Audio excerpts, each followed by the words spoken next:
आंनि मुङा बिरग्लाय बसुमतारी मबेनिफ्राय कुसुगावनिफ्राय माबायदि आसा खालामदों इन्ट्रेन्स एग्जामा एसे थिगानो जादों बाट माने मस्टलि जिकेनि कुइसना एसे बांसिन फैदों आरो बाट कुइसना एसेबां टाफ नङामोन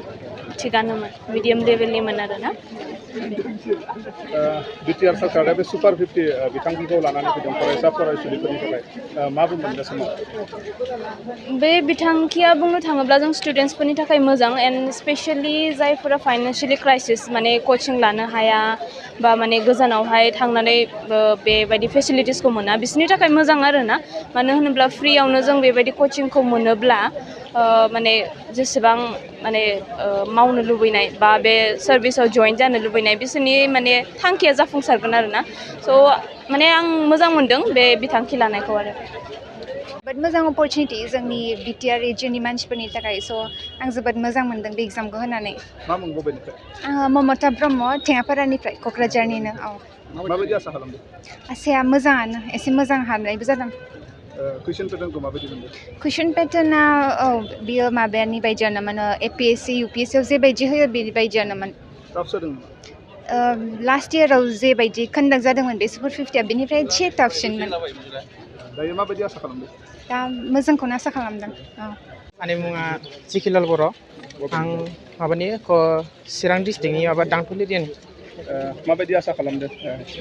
आसायाथ' आं एथ'बां प्रिपेयारबो खालामाखैमोन माने जोंना सेमिस्टार एग्जामबो सोलिगासिनो नालाय बेनि थाखाय फरायनोबो मोनाखै जायखिया जा हागौ ओरैसे होबाय आरो बिटिआर सरकारा बे खाबुखौ होदों मा बुंगोन बिटिआर सरकारा बे खाबुखौ होदों बेखौथ' जोबोद मोजां मोनदों माने बे जोंनि लाइफआव मोनसे एचिभमेन्ट खालामनो थाखाय मोनसे साक्सेसनि थाखाय मोजां आरोना प्रिपेरेसन कर्स खालामनो थाखाय गोबां रांखावरिनि थाखाय गोबां फरायसा फरायसुलिफ्रानो बे खाबुखौ लानो हाया कचिंखौ लानो हाया बे बिथिङाव बिटिआर सरकारा बे खाबुखौ लानानै फैदों माबायदि मोनदों बेनि थाखायथ' जों जोबोद गोजोननाय मोनगोन बेनि थाखाय साबायखर होनांगोन आं बिटिआर सरकारखौ गभर्नमेन्टखौ बे खाबुखौ होनायनि थाखाय मानोना गोबां फाइनान्सियेल सापर्ट गैयिनि थाखाय माने गोबां मानसिफ्रानो बे प्रिपेरेसनखौ लानो हाया आरो कर्सखौ लानो हाया माने बिनि जाउनाव गोरिब गुन्द्रानि न'खर मानसिफ्रा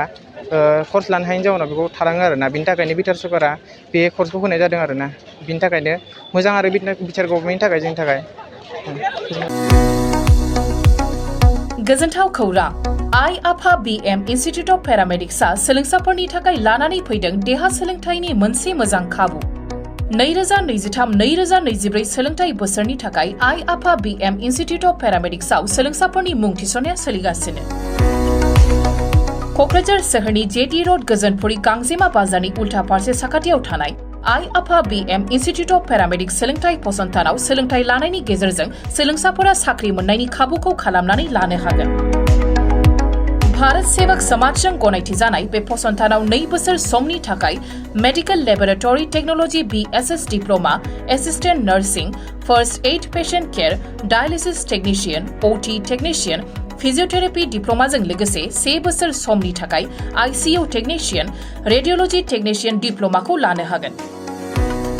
बेफोर डिप्लोमाखौ आबुङै सोलोंथाइ लानायनि गेजेरजों सोलोंसाफोरा गोरलै राहाजों साख्रि लानायनि खाबु मोनगोन गोसो गुदुं सोलोंसाफोरा रोखायै मिथिनो थाखाय 9821663110 6002559220 मबाइल नाम्बाराव फोनांजाब खालामनो हागोन नङाब्ला क'क्राझार सोहोरनि universal dental and health care सेन्टाराव फैनानै थोंजोङै खौरां लाफैनो हागोन